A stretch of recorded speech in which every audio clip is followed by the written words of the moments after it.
सोचिए, एक इतना बड़ा साम्राज्य जिसकी सत्ता का सूरज कभी डूबता ही नहीं था, उसे चुनौती दी गई। किससे? सिर्फ एक मुट्ठी नमक से। जी हां, नमक। आज हम उसी अविश्वसनीय कहानी में चलेंगे जहां अवज्ञा की एक छोटी सी चिंगारी ने आजादी की आग को हवा दी। एक साम्राज्य से कैसे लड़ा जाता है, ये सवाल सदियों पुराना है। एक ऐसी ताकत जिसके पास सब कुछ हो, एक बड़ी फौज, सख्त कानून, पूरी सत्ता, उससे कैसे कोई टकरा सकता है? खैर, इसका जवाब हमेशा हथियारों में नहीं मिलता। नहीं, इसका जवाब किसी जंग के मैदान में नहीं था। ये लड़ाई ना तलवारों से लड़ी जानी थी, ना ही बंदूकों से, बल्कि किसी और ही चीज से। और वो चीज थी नमक। हाँ, वही नमक जो हम सबके घरों में होता है। एक बहुत ही साधारण सी चीज। और कमाल देखिए, इसी नमक ने उस संघर्ष की नींव रखी जिसने हमारे इतिहास का रुख ही मोड़ दिया।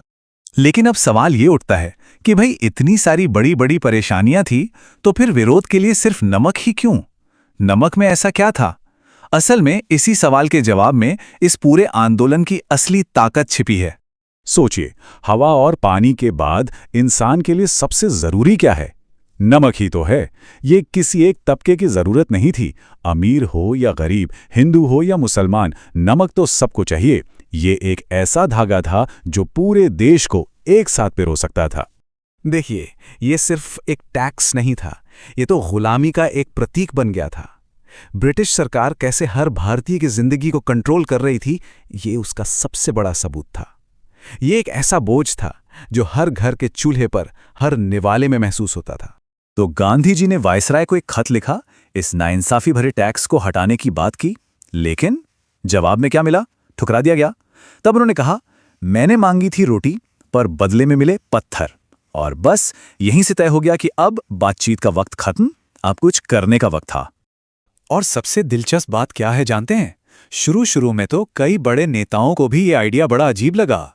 मोतीलाल नेहरू जैसे लीडर्स को भी लगा कि भाई, नमक पर सत्याग्रह, ये तो कोई छोटी मोटी बात होगी। पर गांधी जी की नजर कुछ और ही देख रही थी। वो जानते थे कि ये साधारण सा दिखने वाला नमक ही पूरे देश में एक नई चेतना जगाएगा। और बस इसी सोच के साथ शुरू हुई इतिहास की सबसे यादगार और असाधारण यात्राओं में से एक। ये सफर किसी लाखों की भीड़ से शुरू नहीं हुआ, नहीं, इसकी शुरुआत हुई सिर्फ 78 लोगों से। बस 78, एक छोटी सी लेकिन इरादों की पक्की शुरुआत।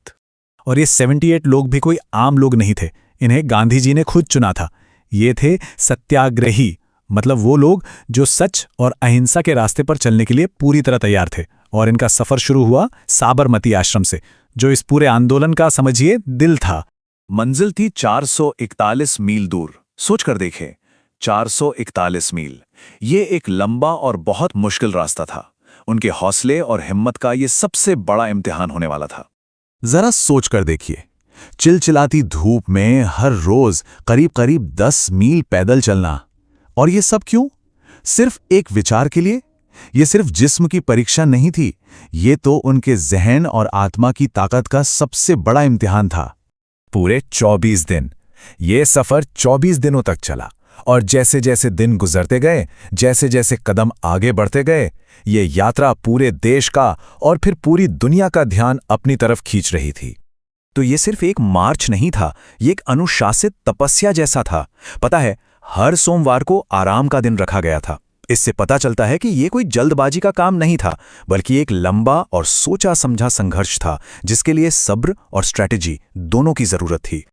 लेकिन ये यात्रा का अंत नहीं था। नहीं, ये तो एक नई शुरुआत थी।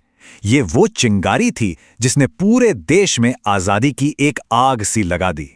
वहां कोई बड़े बड़े भाषण नहीं हुए, कोई हिंसा नहीं हुई, कुछ भी नहीं। बस एक बहुत ही शांत और साधारण सा काम हुआ। गांधी जी ने समुद्र किनारे पहुंचकर जमीन से एक मुट्ठी नमकीन मिट्टी उठाई, बस इतना ही। और उनके इस एक छोटे से काम ने ब्रिटिश साम्राज्य की नींव हिला दी। और इस एक चिंगारी से पूरे देश में जैसे आग लग गई। हर कोने में, हर गांव में, हर शहर में लोगों ने खुद नमक बनाना शुरू कर दिया। और सबसे बड़ी बात, हजारों हजार औरतें जो अब तक घरों की चारदीवारी में थीं, वो बाहर निकलकर इस लड़ाई में शामिल हो गईं। अब ये सिर्फ कुछ नेताओं का आंदोलन नहीं था, ये एक सच्चा जन संघर्ष बन चुका था। हर भारतीय का अपना संघर्ष। बॉम्बे में प्रदर्शन कर रही महिलाओं का एक नारा था, मुट्ठी टूट जाए पर नमक नहीं छूटेगा। सोचिए, जब पुलिस उनकी मुट्ठी से नमक छीनने की कोशिश करती तो वो अपनी मुट्ठी और जोर से भींच लेती थीं, भले ही हाथ में चोट लग जाए। ये दिखाता है उस वक्त के लोगों के गजब के हौसले और हिम्मत को। इस ऐतिहासिक मार्च का असर सिर्फ उसी जमाने तक नहीं रहा, नहीं, इसकी गूंज आज भी सुनाई देती है।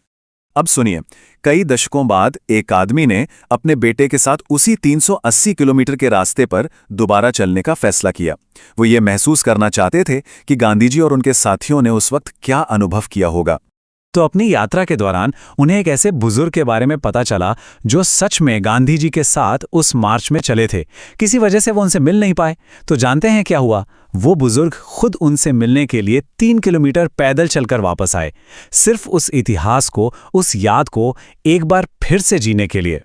उस बुजुर्ग ने उन्हें अपने घर पर खाना खिलाया और जाते वक्त उस यात्री के बच्चों को आशीर्वाद के तौर पर 5-5 रुपए के नोट दिए।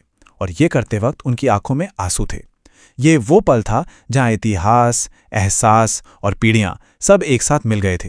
ये हमें याद दिलाता है कि दांडी मार्च सिर्फ एक सियासी घटना नहीं थी, ये एक गहरा इंसानी तजुर्बा था जो आज भी लोगों को हिम्मत देता है। तो आखिर में ये सवाल हम सबके लिए है। नमक मार्च हमें सिखाता है कि सबसे बड़े बदलाव अक्सर बहुत ही सरल, बहुत ही आम विचारों से आते हैं, ऐसे विचार जो हर इंसान के दिल को छू जाएं। तो सोचने वाली बात यह है कि आज की दुनिया में ऐसा कौन सा सरल और यूनिवर्सल आइडिया हो सकता है जो हम सबको एक अच्छे बदलाव के लिए एक साथ ला सके।